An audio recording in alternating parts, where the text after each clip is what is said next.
மிதுன ராசி பார்த்திங்கன்னா காலபுருஷனுக்கு 3வது வீடு, புதன் வீடு. ஒருத்தர் ஜெயிக்க மிக மிக தேவையான அப்படின்னா புதன் தான் கல்வி, புதன் தான் அறிவு, நுணுக்கங்கள், விகட யோகங்கள், எல்லாத்துக்கும் அது புதன். அது இயற்கையாகவே பெற்ற ராசி இந்த மிதுன ராசி. இந்த ராசிக்கு பார்த்திங்கன்னா அறிவாளி ராசியில் நம்பர் 1 அப்படிங்கும்போது, ஏன்னா இந்த ராசி கம்யூனிகேஷனே இந்த ராசி தான் காலபுருஷனுக்கு. விகட யோகத்தில் சிறந்து பார்த்திங்கன்னா பேச்சால் மற்றவர்களை கவரக்கூடிய தன்மையும் இருக்கும். இந்த ராசி 2 மனப்பான்மை. பேச ஆரம்பிக்காத வரைக்கும் ஷையாக ஃபீல் பண்ணுவாங்க. ஸ்டேஜ் ஏற்றி விட்டுட்டோம்னா பாட்டாக இருக்கலாம், டான்ஸாக இருக்கலாம், ஏதோ ஒரு கலைத்துறையில் அப்படியே பர்ஃபார்ம் பண்ணிடுவாங்க.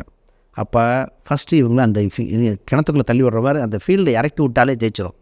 இவங்களுக்கு மியூசிக் ரொம்ப விருப்பம் இருக்குது. மியூசிக்கு, இந்த புக்ஸு, இன்ஃபர்மேஷன் கேதரிங் இயற்கையாக அமையும்.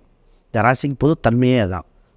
இவங்க இமோஷனை பேசிட்டாலே இவங்க ஸ்ட்ரெஸ் ரிலீஸ் ஆயிரும். ஃபேமிலி ரீதியாக பெரிய டிசிஷன் எடுக்கும்போது டிஸ்கஷன் பண்ணாமல் டக்குன்னு முடிவு எடுத்துகிட்டு வந்து சொல்லும்.